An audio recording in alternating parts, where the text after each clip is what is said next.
betapa pengetahuan kita itu terbatas. Kalau kesadaran ini membuat orang kemudian tawadhu, tidak sombong.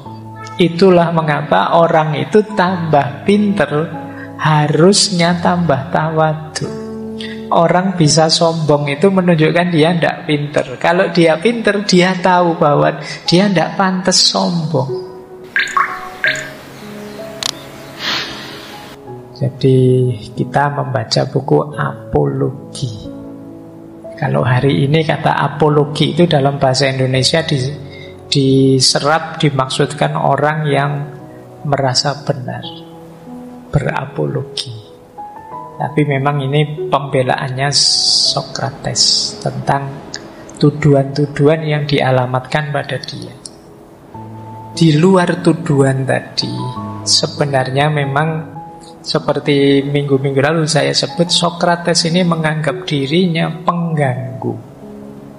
Biar orang-orang ini tidak terlena tidur dalam situasinya.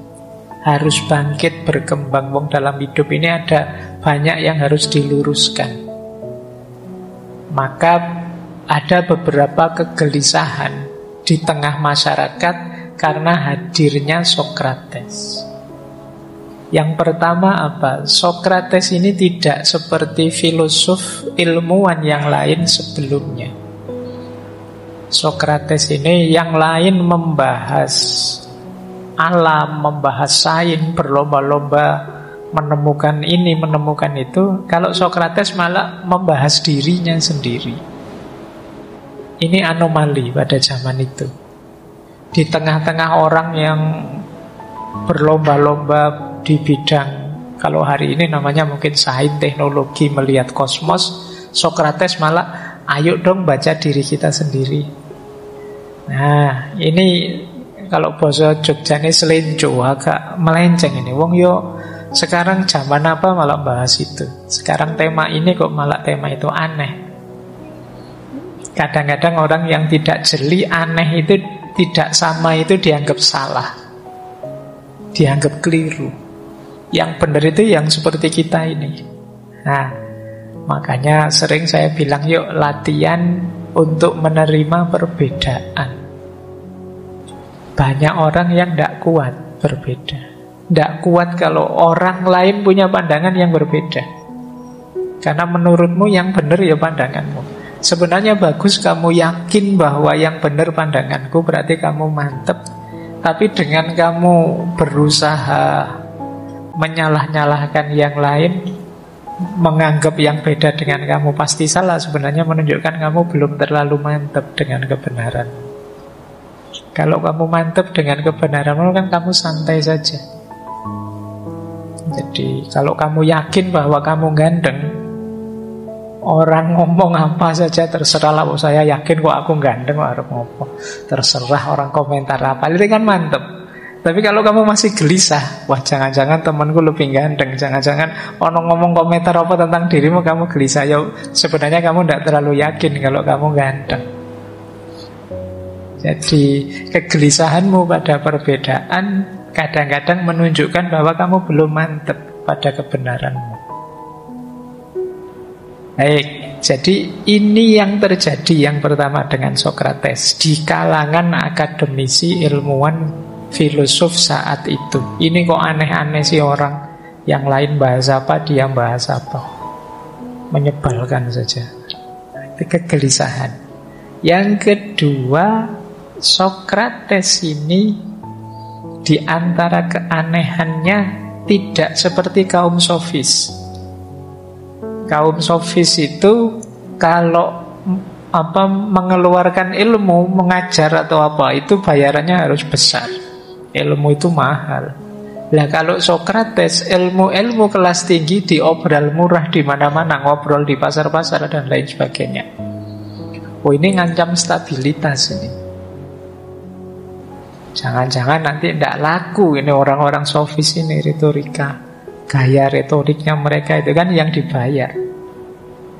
Ini Sokrates enak saja, materi-materi kelas tinggi, wawasan-wawasan mendalam, Ini senjata kita. Kok ya diecer murah di pasar-pasar, dipakai ngobrol buat siapa saja, anak-anak muda. Dan nanti kalau anak-anak muda nggak daftar di tempat kita sekolahnya, ya rugi kita. Nah, ini kegelisahannya kelompok sofis. Jadi, ini kalau semua ngaji filsafat, jurusan filsafat nanti tidak laku. Ya mungkin pikirannya mungkin semacam itu zaman itu ya. Kalau hari ini sih ya jurusan filsafat emangnya kapan pernah laku. Jurusan filsafat itu kan tidak populer. Saya pernah ditanya, Pak, jurusan filsafat itu kok mahasiswanya sedikit sih, tidak laku ya Pak? Saya, loh kamu membacanya jangan tidak laku begitu. Jurusan filsafat itu elit. Jadi kalau elit itu tidak boleh banyak-banyak. Kalau populer di mana-mana tidak elit lagi. Justru elit itu cuma sedikit. Nah, jadi istimewa. Kalau istimewa itu kan langka. Kalau istimewa kok banyak, ya tidak istimewa. Jadi memang jangan banyak-banyak di filsafat. Kalau terlalu banyak, apalagi semua orang jadi filosof, jangan-jangan malah tambah ruwet. Jadi ya, silahkan kalangan tertentu yang minat, tertarik, siap mendalam, ayo. Nah, ini menggelisahkan zaman itu. Gayanya Sokrates inilah kok yo dijajakan di mana-mana wisdom itu, hikmah itu. Yang ketiga, kalau ini hubungannya dengan status. Kok orang paling disucikan saat itu yang jadi pendeta di kuil Delphi bilang, ini yang paling dipercaya zaman itu, Sokrates adalah orang yang paling bijaksana. Ini bagi orang-orang pinter, filosof-filosof besar zaman itu, ini kan menyakitkan hati. Lah kok malah Sokrates yang paling bijaksana? Wong yo, kita ini juga tinggi wawasannya, kita filsafatnya juga luar biasa, ndaki-ndaki. Kok malah Sokrates yang hanya orang jalan-jalan pakai sandal jepit di luar, yang tidak ganteng sama sekali, kan memang beliau terkenal tidak ganteng. Wong ya dia menarik karena lucu saja. Dia itu filosof atau stand up kan tidak terlalu beda zaman itu. Tapi kok disebut orang paling bijaksana, itu mungkin menyakitkan bagi banyak filosof yang lain. Nah, ini jadi diam-diam muncul rasa ketidaksenangan. Itu mengapa? Jangan kaget, Pak, kok ya Sokrates orang setulus itu, kok 280, 220. Situasinya seperti ini.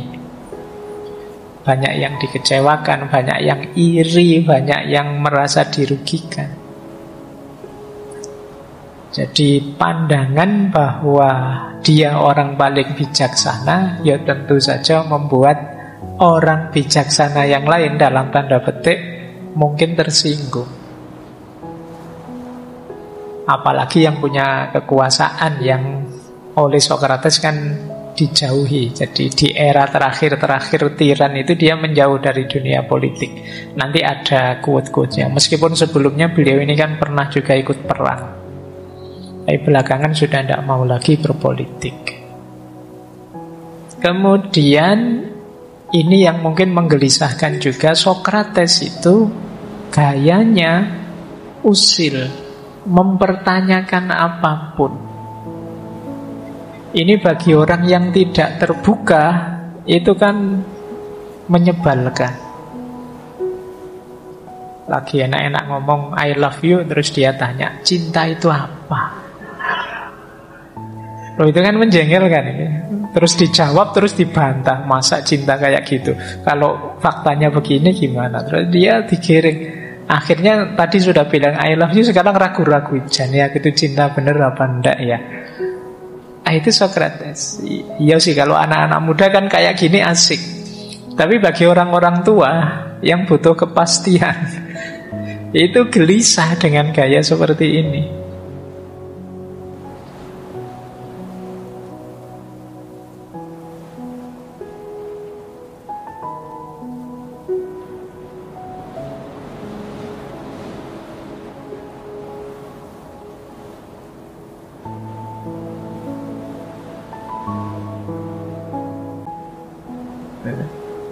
Kalau kalian, saya bilang kebenaran itu bisa plural, bisa macam-macam, bisa perspektif. Kalau kalian kan enjoy. Tapi bagi kelompok tertentu ini menggelisahkan. Mereka inginnya benar itu ya satu saja sudah. Ini satu-satunya. Perspektif paling lurus itu yang ini, yang lain bengkok semua. Kan banyak orang seperti itu. Sementara oleh Sokrates ya semuanya dipertanyakan. Sedangkan kita tidak siap dengan pertanyaan-pertanyaan seperti itu. Sebagian besar orang hidupnya dengan prinsip dijalani saja, mengalir saja. Ya sebagian besar lah. Mungkin yang hadir ngaji, mendengarkan ngaji itu juga begitu. Hidup itu rutin saja, dijalani saja. Bahkan kalian hadir malam ini ngaji, itu saya tidak yakin masing-masing punya argumen yang kuat. Kenapa kok ikut ngaji? Kenapa kok hadir di sini? Wong yo mendengarkan YouTube-nya saja bisa. Kenapa kok dengerin YouTube-nya kok yo tidak hadir langsung? Kenapa? Itu kan masing-masing harus bertanggung jawab, punya jawaban. Wong kadang kalian kenapa kuliah jurusannya ini juga kan yo tidak tahu jawabannya apa. Kamu baru sadar setelah nggarap skripsi, jangan-jangan saya salah jurusan ya Pak. Lu kemana aja selama ini kuliah kok baru sadar salah jurusan pas nggarap skripsi. Jadi itu kalau ketemu Sokrates habis kamu. Jadi kayak gini, ini menggelisahkan. Itu yang membuat dia dianggap negatif oleh banyak orang, apalagi yang punya kekuasaan. Berhadapan dengan orang seperti Sokrates berarti apapun kebijakan yang diambil ya pasti akan dipertanyakan. Nah, ini yang keempat, situasi yang ditimbulkan. Ini di luar tuduhan formalnya ya. Ini yang non formal. Di balik yang dituduhkan ada ini. Makanya kalian jangan menganggap wah orang Yunani itu kok tega sekali, kok bodoh sekali. Tidak. Ada situasi semacam ini, semacam chaos di tengah masyarakat. Tapi chaos yang positif sebenarnya. Hanya orang-orang tidak sadar karena secara umum orang itu ingin nyaman. Sehingga ketidaknyamanan itu seringkali dihindari. Padahal untuk bisa maju, berkembang, kalian perlu mendobrak kenyamanan, kemapanan. Kalau cara hidupmu begitu-begitu saja, ya enak sih, tapi kamu tidak berkembang. Nah, ini yang digugah oleh Sokrates. Kemudian, ya, lebih banyak membahas ke dalam, tidak keluar. Ini mirip seperti yang awal tadi, yang khas. Orang ketika membahas ke dalam itu kan perlu keberanian. Karena ketika saya membahas diriku, di situ akan kelihatan betapa aku ini lemah, betapa aku ini banyak kurangnya, betapa banyak hal yang aku tidak tahu.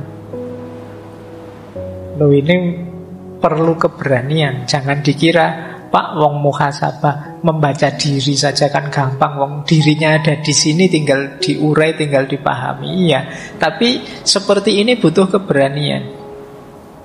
Keberanian mengucapkan ini benar, ini salah, itu tidak gampang. Kadang-kadang kan kalian membaca dirimu terus ketemu sebenarnya ini tidak boleh curang. Tapi kan ya memang situasinya tidak memungkinkan. Saya harus, kamu cari alasan mesti. Kamu tidak berani ngaku bahwa saya salah. Dalam hal ini aku keliru. Wah, ini sebenarnya aku salah ucap. Tapi maksud aku terang-terangan bilang salah ucap. Adalah ini saya terpaksa ngomong begini atau apa. Nah, ini Sokrates mengajak membaca ke dalam diri yang tadi menggelisahkan tadi. Dan yang terakhir, menyadarkan orang tentang betapa pengetahuan kita itu terbatas. Orang biasanya mengklaim aku ini pinter, aku ini banyak tahu, aku sudah ngaji filsafat sejak tahun berapa, jadi generasi awal aku ini, jadi lebih. Akhirnya orang cenderung ngaku Aku sudah tahu, aku sudah pinter, aku sudah bisa. Allah kalau cuma begitu, sejak dulu saya juga bisa. Ini orang mudah begitu. Tapi Sokrates menyadarkan kita bahwa sebenarnya kalau mau jujur, antara yang kita tahu dengan yang kita tidak tahu, itu jauh lebih banyak yang kita tidak tahu. Jadi jangankan yang luas-luas, yang di sekitar kita saja itu banyak yang kita tidak tahu. Taplak meja ini, ya kita ngertinya taplak begitu saja kan. Begitu ditanya detail, ini terbuat dari apa, kainnya namanya kain apa, model jahitnya seperti apa, model wiru seperti ini di dunia fashion namanya apa. Terus itu sebagian besar mungkin kita tidak bisa jawab. Yang bisa jawab yang ahli-ahli tata busana, ahli jahit. Kita tidak tahu. Jadi ketika sadar ini, terus kita bisa menyimpulkan, oh iya ya sebenarnya kita itu banyak tidak tahunya daripada tahunya. Lalu kesadaran ini membuat orang kemudian tawadhu, tidak sombong. Itulah mengapa orang itu tambah pinter harusnya tambah tawadhu, tambah tidak sombong. Kok ada orang tambah pinter kok tambah sombong? Sebenarnya dia belum pinter. Orang bisa sombong itu menunjukkan dia tidak pinter. Kalau dia pinter, dia tahu bahwa dia tidak pantas sombong. Jadi makanya ini tawadhu beneran ya, bukan minder. Kan ada di antara teman-teman itu yang saya sebenarnya itu minder, bukan. Tawadhu itu kesadaran bahwa ada hal yang saya tahu, tapi lebih banyak hal aku tidak tahu. Nah, untuk hal-hal yang saya tahu, saya percaya diri. Tapi saya tidak boleh sombong, karena antara yang saya tahu dengan yang saya tidak tahu, jauh lebih banyak yang saya tidak tahu. Yo, aku agak pinter sih untuk hal ini, tapi di banyak hal yang lain aku tidak pinter. Kayak taplak tadi, mungkin ahli konveksi, ahli jahit tahu, tapi dia di banyak hal yang lain tidak tahu. Loh, kesadaran ini loh yang menurut saya penting hari ini, yang sejak dulu diperkenalkan oleh Sokrates.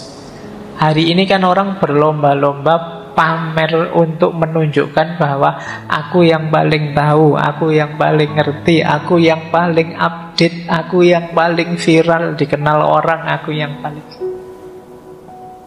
Nah, kebalikannya oleh Sokrates kita diajari, sadarilah bahwa kita itu banyak tidak tahu.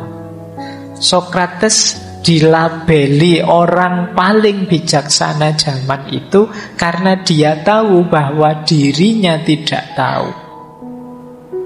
Sementara yang lain tidak sadar kalau dirinya tidak tahu. Sebenarnya selisihnya hanya itu. Sama-sama tidak tahu, yang satu sadar dia tidak tahu, yang satu tidak sadar. Karena yang lain tidak sadar semua, satu-satunya yang sadar inilah disebut paling bijaksana. Itu posisinya Sokrates. Baik, jadi ini setting, tadi setting sejarahnya, ini setting sosialnya. Kenapa dia kemudian dilaporkan, diadili dan dieksekusi? Karena dia dipandang menggelisahkan. Nah, inilah 3 orang yang melaporkan Sokrates, yang memberi tuduhan pada Sokrates. Yang pertama namanya Anytus, yang kedua namanya iya, ya memang tulisannya meletus gitu. Ya, Meletus balon hijau. Oke. Yang ketiga Likon. Anytus ini pengrajin, politisi. Meletus ini penyair, jaksanya saat Sokrates diadili, Lycon ini dia ahli retorika. Sebenarnya yang paling semangat melaporkan itu Anytus. Anytus ini orang kaya, bangsawan, teknokrat saat itu. Dia tidak suka situasi sosial politik digoyang terus oleh gerakannya Sokrates. Dia juga dendam dengan Sokrates karena anaknya yang digadang-gadang melanjutkan bisnisnya malah jadi followernya Sokrates. Akhirnya lebih milih jalan filosof, tidak senang dengan bisnis. Ini mengecewakan bagi Anytus. Akhirnya dialah yang membawa kasus ini ke pengadilan, melaporkan Sokrates, kemudian memprovokasi Miletus ini. Nanti Miletus ini yang dia ini penyair, kalau ngomong tajam. Jadi kalau menghina orang, menjatuhkan orang itu canggih dia, penyair. Nah, nanti didukung oleh Lycon. Lycon ini ahli retorika, mirip kaum sofis tadi. Dia juga kan banyak dirugikan oleh Sokrates. Nah, nanti di kisah tentang pengadilannya Sokrates ya, ada pidato-pidato dari orang-orang ini menjelaskan betapa rusaknya Sokrates dan pengaruhnya yang juga merusak Anytus, Miletus, dan Lycon. Baik, ini informasi saja. Itu salah satu contoh ya, pidato tuduhan pada Sokrates. Saya bacakan ini dari tulisannya Xenophon yang judulnya Memorabilia. Jadi Miletus menuduh Sokrates, Sokrates bersalah karena tidak menghormati dewa-dewa yang dihormati negara, memperkenalkan dewa baru, dan merusak anak muda. Nah, ini dua tuduhan langsung. Jadi mengacaukan keimanan lama dan merusak pikirannya anak-anak muda. Dia tidak mengadakan diskusi tentang sifat alam semesta seperti yang dilakukan kebanyakan orang lain. Yang lain ini filosof-filosof sebelumnya kan mirip ilmuwan semua, membahas alam. Canggih itu ya kalau unggul di bidang sains zaman itu. Tapi Sokrates datang dengan teori sendiri, ya canggih itu orang yang bisa memahami dan menguasai dirinya.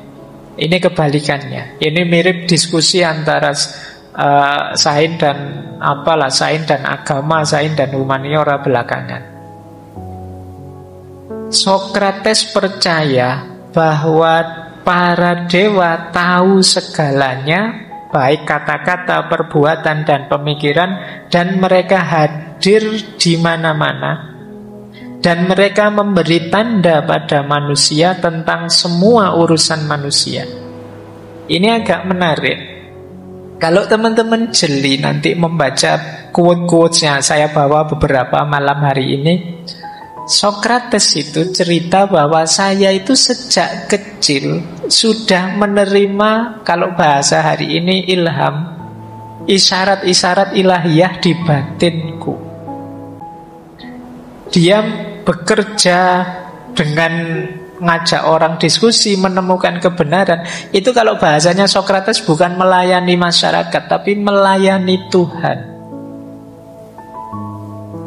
Nanti kita lihat ya persepsinya Sokrates. Kenapa kok dia sampai rela dihukum mati meskipun sudah berkorban sangat banyak.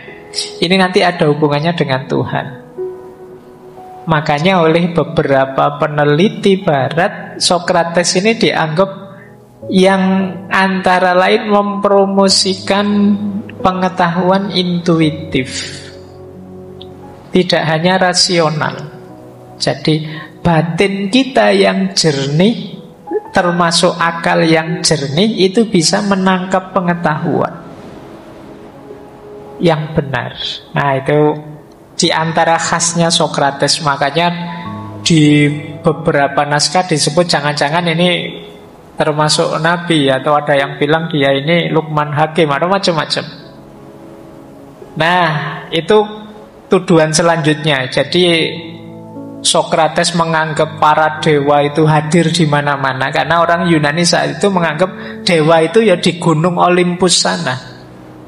Ketuanya namanya Zeus dan seterusnya. Kalau yang di laut, di air namanya Poseidon, yang menguasai petir namanya Thor dan lain sebagainya. Nah, Sokrates konsepnya beda. Dewa itu ya maha tahu pikiran kita, tindakan kita, perbuatan kita. Dewa itu hadir di mana-mana. Nah, ini kayak konsep kita tentang Tuhan. Ya, dewa itu bahasa Inggrisnya dengan Tuhan kan sama, God. Makanya nanti kalimatnya Sokrates, dewa, ya saya terjemahkan Tuhan. Meskipun di banyak orang diterjemahkan God, diterjemahkan dewa-dewa. Nah, itu tuduhan selanjutnya. Terus disebut lagi Sokrates itu mengklaim bahwa satu-satunya pria yang layak dihormati adalah mereka yang paham kewajibannya dan dapat menjelaskan apa yang mereka ketahui. Orang terhormat itu orang yang paham, orang yang menjalankan pemahaman kewajibannya, dan orang yang bisa menjelaskan pemahamannya. Ini berbeda dengan sebelumnya. Kalau sebelumnya kan ya orang terhormat itu ya status sosial. Siapa anaknya siapa, siapa ada di circle mana. Tapi Sokrates mempopulerkan bukan itu. Orang terhormat itu orang yang memahami hidupnya, bisa menjelaskan pemahamannya, dan menjalankan kewajibannya. Ini orang terhormat. Tidak ada hubungannya dengan keturunan, tidak ada hubungannya dengan kekayaan, status sosial. Terus itu tuduhannya. Sokrates juga membantu para pemuda berpikir bahwa orang lain tidak ada artinya dibandingkan dirinya, karena dia meyakinkan mereka bahwa dia adalah orang yang paling bijak dan paling mampu dalam membuat orang lain bijaksana. Nah, ini yang saya sebut bagian dari rasa iri tadi. Iri karena Sokrates disebut orang paling bijaksana, maka kemudian dituduh, wah ini orang yang merasa dirinya paling bijaksana. Nah, jadi ini tuduhan-tuduhan pada Sokrates. Pokoknya kan kalau sudah tidak seneng, tidak suka, itu kan digolek-golek mesti nemu. Alasannya diputer-puter juga bisa lah itu. Baik, itu makanya teman-teman hari ini perlu jeli, perlu kritis, memahami ungkapan, uraian, argumen, alasan.